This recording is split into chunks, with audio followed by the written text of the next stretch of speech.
Hello, this is William Clark for the Last Stand podcast. It's been a while since I talked to you.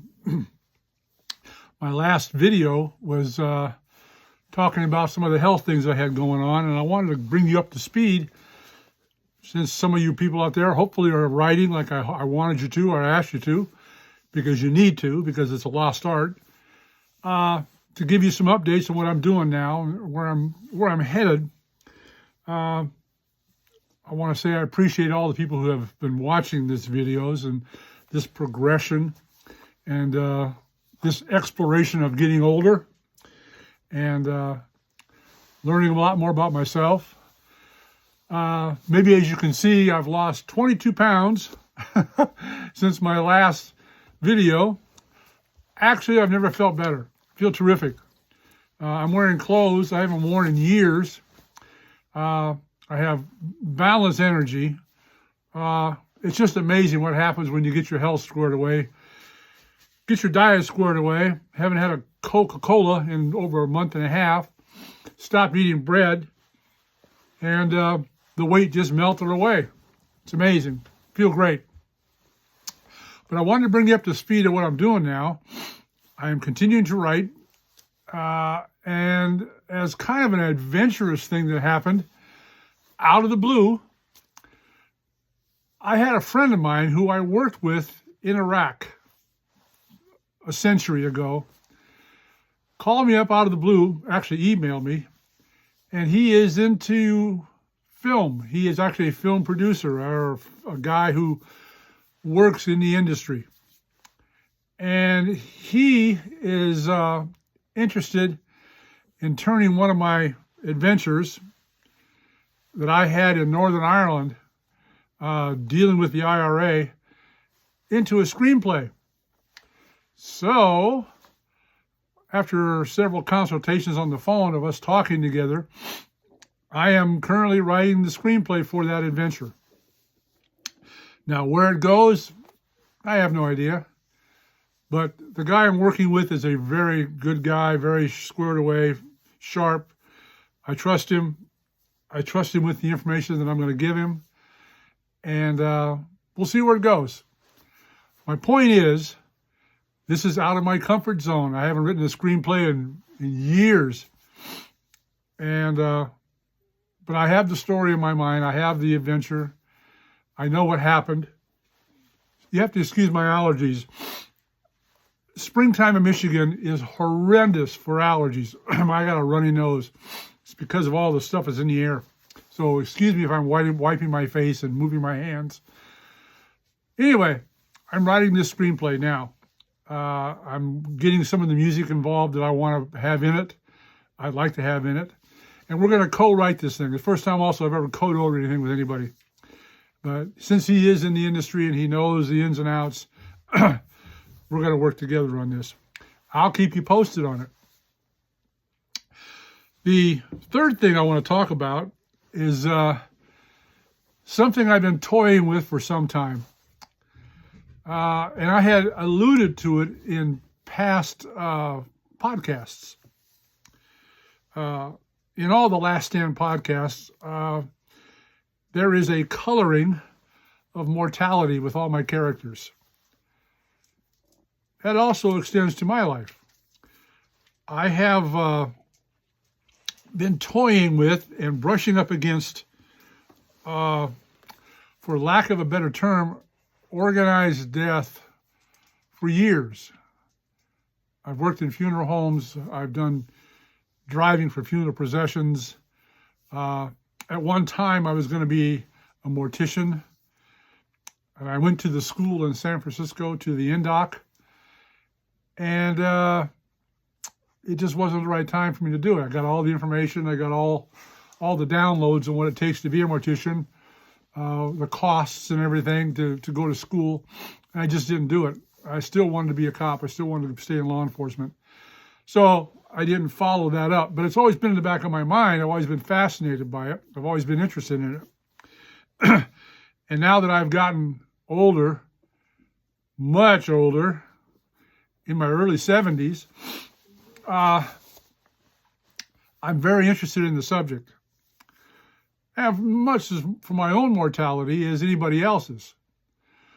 But also, there is a demographic of people that I would like to work with in this area. And so I started thinking, what could I do? What comfort could I bring to somebody who is end of life, veteran, and is facing that great beyond question, and how can I help them ease into that transition that we're all going to do? And just by, I think, divine providence, I was listening to a podcast about an individual who has had a near-death experience, a real one, a real pretty heavy, enlightening kind of thing. And this person, after they survived it, came back and was told as a commission by the Lord, you need to help people transition into this phase of end of life. And he became a death doula. D-E-A-T-H, and this way it's spelled is D-O-U-L-A. And a death doula is like a midwife, but for end of life. You set vigils, you help them plan for the after effects and the wishes. You're not a funeral director. You're just a facilitator who helps out the family with the dying. So I figured I could be one of those. I could do that. I checked into it. I found a certification body called IAP, which is a career college, which is basically a certification platform that has a curriculum of death doula. I took the course, paid the money. Wasn't expensive, a couple $100, but it was a 8-week course that I took online. Completed it, graduated with a 95% because there's tests all throughout the whole series. And I became certified as a IAP certified death doula. There's a certificate, William Clark. Now, I am now certified. I haven't done the job yet, but I got the credential, even got business cards and everything. And now comes the courageous part. Now I have to go do it. Getting the credentials and going to school and doing theory is one thing. Knocking on a door of a hospice or a facility, presenting my credentials and saying, I'm here to help, is another. Way out of my comfort zone, way out of anything I've ever done, because I'll have to admit to you, even though I'm fascinated by this part of the process of life, I'm afraid of it. I'm afraid of how I will react. Not because of that person is scary, but the very thought of being involved in that process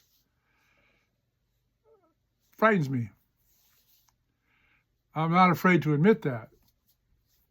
So now I have to take this credential and the knowledge that I've learned, and with the curiosity that I have towards this subject, and go apply it to somebody who hopefully needs me to be there. Now, I'm going to specialize in veterans. A lot of veterans die alone. Families are gone or they don't have anybody. And I want to be that guy that's there for them in whatever capacity that I can be as a death doula. It's a very interesting process that I went through to get here. It's a lot of twists and turns in the road. But I want to assure you that I'm still writing, and boy, am I writing. Wife just bought me a new word processing computer so I can get this screenplay going. I've got a lot of handwritten notes and stuff. I've already started it. I'll tell you, out of the 14 novels that I've written, I used one computer to do about 8 of them. I have literally typed the letters off the keys on these keyboard of this computer. That's a lot of typing. When you type the letters off the keys, they're just erased. So I wanted to tell you this, let you know that for you, if you're interested in something that you have been toying with in the background of your mind for years, that you just haven't really pulled the trigger on, pull the trigger. Do it. You don't have a whole lot of time. It is amazing how compressed time is now. I can't prove it. I don't have anything else other than anecdotal thoughts and ideas that CERN, that Hadron Collider in Switzerland and France, has something to do with time compression. That's another whole podcast, but I actually believe something happened. And time has been sped up. I mean, it's already April. It's almost the middle of April. Yesterday was Christmas, it seemed like. Anyway, I want to encourage you to go after that thing that's been nagging at the back of your mind for years. Go ahead and do it. Take the class. Take any class. Go to a seminar. Take a few dollars and go pay for it. Pay for the class. Pay for the information. You never lose money on knowledge. You never lose money on education. Unless you're getting a degree in underwater basket weaving. Or God forbid you get a degree in choir. What the hell are you going to do with that? I have an ex-in-law that had a degree in choir. Worthless. Point is, go after what you really want to do. And in the back of your mind, you know what you really want to do. I wanted to explore this. I wanted to find out what I'm made of.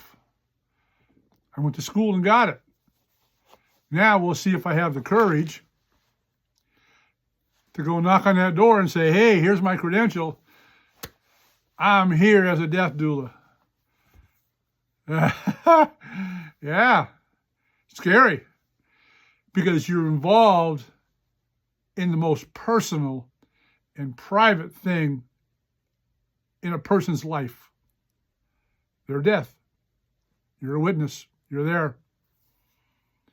You're watching the last breath leave their body.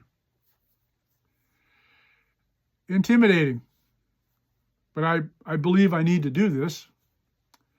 I need to pursue it. And I am going to. I just wanted to let you know what I was doing. And hopefully that would inspire you to do something that's way out of your comfort zone. And scary. Doesn't have to be death doula. It can be anything. Anything that has stuck to the back of your mind for years. And it's stuck there for a reason. Because you're supposed to do it. I'm supposed to do this. My wife, Terry, has kind of a mixed review about it.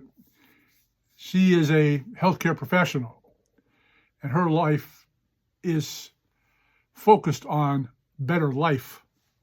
So this kind of puts her out of her comfort zone. I respect that, and I don't talk to her much about it other than the fact that it's something I want to do. And Terry being Terry, she supports me.